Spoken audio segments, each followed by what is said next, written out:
بسم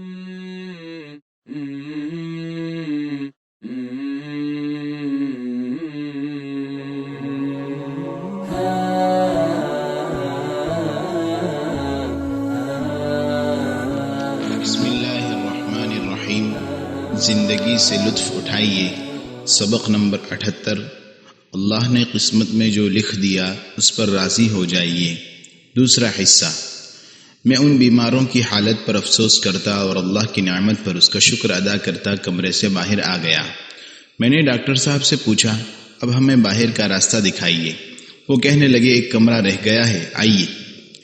وہ مجھے ایک بڑے کمرے کی جانب لے گئے، دروازہ کھولا اور ہم اندر داخل ہوئے۔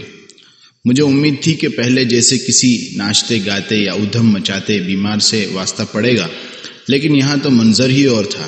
ایک آدمی جس کی عمر 50 سے اوپر اور سر کے بالوں میں سفیدی ظاہر تھی، زمین پر سمٹ کر بیٹھا تھا اور ہماری طرف ٹیڑھی میڑھی نظروں سے دیکھ رہا تھا۔ یہ سب کچھ معمولی تھا، لیکن اہم بات یہ تھی کہ وہ بالکل ننگا تھا۔ اس کے جسم پر کپڑے کی ایک دھجی بھی نہیں تھی۔ میں نے حیرت سے ڈاکٹر صاحب کی طرف دیکھا۔ وہ کہنے لگے، اس شخص کو ہم نے جب بھی کپڑے پہنائے اس نے کپڑے دانتوں سے پھاڑ کر نکالنے کی کوشش کی۔ کئی بار ایسا ہوا کہ ہم نے اسے ایک دن میں 10 بار کپڑے پہنائے اور اس نے ہر بار کپڑوں کا یہی حشر کیا۔ یہ آدمی اپنے جسم پر ایک چتھڑا بھی برداشت نہیں کر سکتا۔ ہم نے تنگ آ کر اسے اس کے حال پر چھوڑ دیا ہے۔ اب سردی ہو یا گرمی ہو، یہ بغیر کپڑے ہی کے رہتا ہے۔ میں کمرے سے نکل آیا۔ اب میری ہمت جواب دے رہی تھی۔ میں نے ڈاکٹر صاحب سے کہا، اب ہمیں اجازت دیجیے۔ وہ بولے، ابھی چند شعبے باقی ہیں۔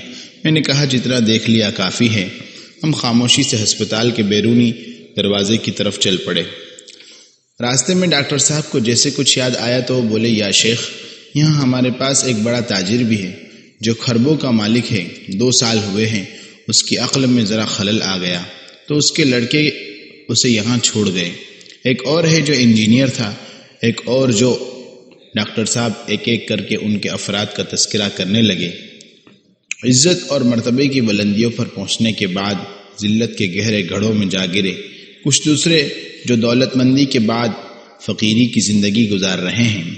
میں سوچنے لگا، پاک ہے وہ ذات جس نے بندوں میں رزق تقسیم کیا، تو جس کو چاہا دیا اور جسے چاہا محروم رکھا۔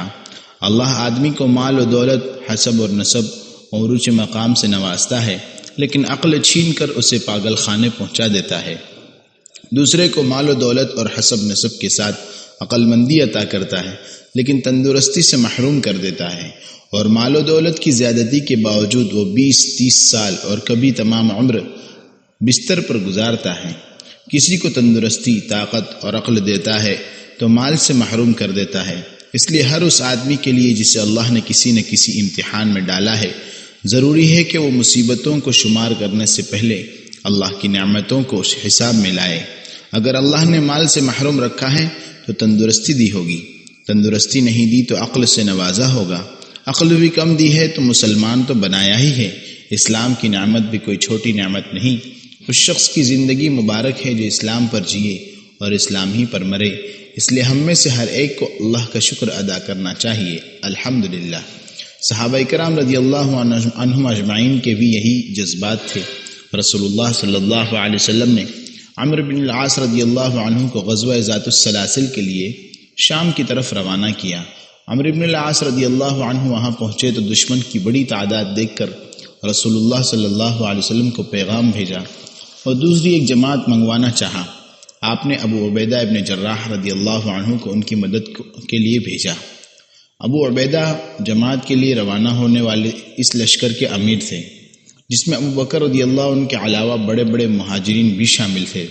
روانگی کے وقت آپ نے ابو عبیدہ رضی اللہ عنہ سے فرمایا، آپ دونوں آپس میں اختلاف مت کرنا۔ ابو عبیدہ رضی اللہ عنہ روانہ ہوئے۔ شام کے علاقے میں عمرو بن العاص رضی اللہ عنہ کے پاس پہنچے تو انہوں نے ابو عبیدہ سے کہا، آپ صرف جماعت کے طور پر آئے ہیں، لشکر کا امیر میں ہوں۔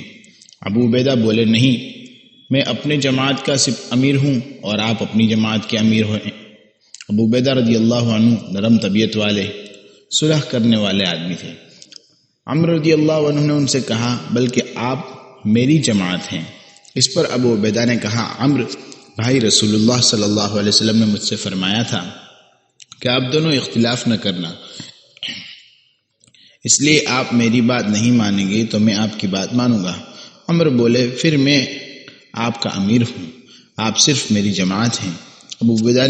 ابو عبیدہ نے یہ بات مان لی اور عمرو بن عاص رضی اللہ عنہ نے آگے بڑھ کر لوگوں کو نماز پڑھائی۔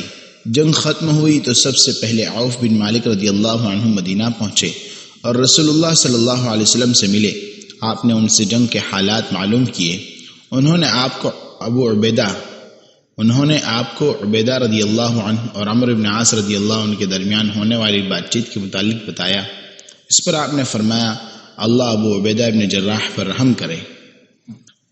تو خلاصہ یہ ہے، زندگی کے اندھیرے پہلوؤں سے پہلے اس کے روشن پہلوؤں پر نظر ڈالیں، آپ اچھی زندگی گزاریں گے۔